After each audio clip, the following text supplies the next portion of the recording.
गुरुवार 11 मई को supreme court के दो महत्वपूर्ण फैसले आए। पहला दिल्ली सरकार के अधिकारों को लेकर और दूसरा पिछली साल हुए महाराष्ट्र के सत्ता परिवर्तन को लेकर। अब सवाल यह है कि क्या फर्क पड़ेगा इनका देश की राजनीति पर। इन्हीं के बारे में बताएंगे आपको अपने आज के वीडियो में। नमस्कार दोस्तों, मैं नितिन जौहरी फिर से हाजिर हूं अपने चैनल सवाल जवाब में। सुप्रीम कोर्ट ने एक महत्वपूर्ण फैसले में दिल्ली के अफसरों के ट्रांसफर पोस्टिंग केस में अरविंद केजरीवाल की आम आदमी पार्टी की सरकार के पक्ष में फैसला सुनाया। अदालत ने कहा कि दिल्ली में सरकारी अफसरों पर चुनी हुई सरकार का ही कंट्रोल रहेगा। 5 जजों की संविधान पीठ ने एकमत होकर कहा कि पब्लिक ऑर्डर, पुलिस और जमीन को छोड़कर उपराज्यपाल को बाकी सभी मामलों में दिल्ली सरकार की सलाह और सहयोग से ही काम करना चाहिए। शीर्ष अदालत के इस फैसले पर सीएम अरविंद केजरीवाल ने सीजेआई का शुक्रिया अदा किया। उन्होंने कहा कि दिल्ली के लोगों के साथ आज सुप्रीम कोर्ट ने न्याय किया। उच्चतम न्यायालय ने अपने फैसले में कहा कि पुलिस, कानून व्यवस्था और प्रॉपर्टी को छोड़कर दिल्ली में प्रशासन पर नियंत्रण चुनी हुई सरकार का होना चाहिए। कोर्ट ने कहा कि चुनी हुई सरकार के पास अफसरों पर नियंत्रण की ताकत ना हो, अधिकारी मंत्रियों को रिपोर्ट करना बंद कर दें या फिर उनके निर्देशों का पालन ना करें तो जवाबदेही के नियम के मायने नहीं रह जाएंगे। शीर्ष अदालत ने कहा कि राज्य के मामलों में केंद्र का इतना ज्यादा दखल ना हो कि नियंत्रण उसी के हाथों में चला जाए। दिल्ली का किरदार अनूठा है, वह दूसरे केंद्र शासित राज्यों जैसी नहीं है। दिल्ली भले ही पूर्ण राज्य ना हो, लेकिन इसके पास कानून बनाने के अधिकार हैं। वहीं दूसरी तरफ पिछले साल जून में महाराष्ट्र में हुए ऑपरेशन लोटस के बाद सुप्रीम कोर्ट का बहुप्रतीक्षित फैसला भी 11 मई को आया। अपने फैसले में सुप्रीम कोर्ट ने उद्धव ठाकरे के लिए राहत की बातें तो की, लेकिन कोर्ट के इस फैसले का शिंदे सरकार पर फिलहाल कोई खतरा नहीं होगा। शिवसेना के उद्धव गुट और शिंदे गुट के बीच विवाद पर फैसला सुनाते हुए सुप्रीम कोर्ट ने राज्यपाल की भूमिका पर कई सवाल उठाए। कोर्ट ने कहा कि राज्यपाल ऐसी शक्ति का इस्तेमाल नहीं कर सकते जो संविधान या कानून ने उन्हें नहीं दी हुई है। शिवसेना उद्धव गुट बनाम शिवसेना शिंदे गुट विवाद में सुप्रीम कोर्ट की 5 जजों की संविधान पीठ ने जो फैसला सुनाया उसमें साफ किया कि महाराष्ट्र में एकनाथ शिंदे सरकार बनी रहेगी। सुप्रीम कोर्ट के फैसले ने उद्धव गुट को थोड़ा झटका जरूर दिया क्योंकि उन्हें इस फैसले से काफी उम्मीदें थी, लेकिन कोर्ट ने उद्धव गुट के लिए कई राहत भरी बातें भी की जिनसे उद्धव गुट को कुछ राहत तो अवश्य मिलेगी।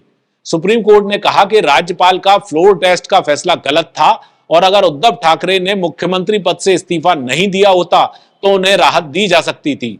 सुप्रीम कोर्ट ने साफ किया कि उद्धव सरकार को बहाल नहीं किया जा सकता क्योंकि उन्होंने स्वेच्छा से इस्तीफा दिया था और फ्लोर टेस्ट का सामना नहीं किया था। इसीलिए कोर्ट ने कहा कि उनके स्वयं के दिए हुए इस्तीफे को वो रद्द नहीं कर सकती। कोर्ट ने विधानसभा स्पीकर से 16 बागी विधायकों की अयोग्यता के मुद्दे पर समय सीमा के भीतर निपटारा करने के लिए भी कहा। सुप्रीम कोर्ट ने कहा कि गोगावले को व्हिप की मान्यता नहीं दी जानी चाहिए थी। कोर्ट के अनुसार राजनीतिक पार्टी द्वारा व्हिप नियुक्त किया जाना 10वीं अनुसूची के लिए महत्वपूर्ण है। कोर्ट ने कहा कि स्पीकर को केवल राजनीतिक दल द्वारा नियुक्त व्हिप को ही मान्यता देनी चाहिए। स्पीकर को गोगावले को मान्यता नहीं देनी चाहिए थी। सुप्रीम कोर्ट ने माना कि शिवसेना पार्टी के व्हिप के रूप में शिंदे द्वारा समर्थित गोगावले की नियुक्ति करने का स्पीकर का फैसला अवैध था। सुप्रीम कोर्ट ने कहा कि शिंदे के बयान का संज्ञान लेने के बाद स्पीकर ने व्हिप कौन था इसकी पहचान करने का काम नहीं किया, उन्हें जांच करनी चाहिए थी। गोगावले को मुख्य सचेतक नियुक्त करने का निर्णय अवैध था। व्हिप केवल विधायी राजनीतिक दल द्वारा नियुक्त किया जा सकता है। सीजेआई ने कहा यह मानना कि चुनाव आयोग को सिंबल देने के आदेश तय करने से रोक दिया गया चुनाव आयोग के समक्ष अनिश्चित कालीन तक कार्रवाई रोकने जैसा होगा। साथ ही स्पीकर के लिए निर्णय लेने का समय अनिश्चित होगा।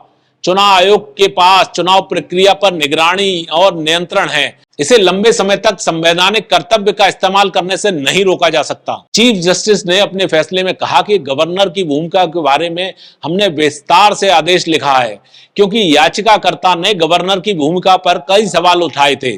गवर्नर ने कहा था कि एक गुट शिवसेना से निकल सकता है। अविश्वास प्रस्ताव विधानसभा में नहीं था क्योंकि उस समय विधानसभा नहीं चल रही थी। कोर्ट ने कहा कि राज्यपाल ने यह कैसे समझा कि उद्धव ठाकरे बहुमत खो चुके हैं, जबकि गवर्नर के पास ऐसा कोई दस्तावेज नहीं था जिसमें बागी विधायकों ने ऐसा कहा हो कि वे सरकार गिराना चाहते हैं। उनका केवल सरकार के कुछ फैसलों से मतभेद था। गवर्नर के पास शिंदे समर्थक विधायकों की सुरक्षा को लेकर पत्र आया था। राज्यपाल को इस पत्र में उद्धव ठाकरे की महाअघाड़ी सरकार के बहुमत खोने पर संशय क्यों हुआ, क्योंकि इसमें कहीं इस प्रकार का जिक्र नहीं था कि सरकार बहुमत खो चुकी है।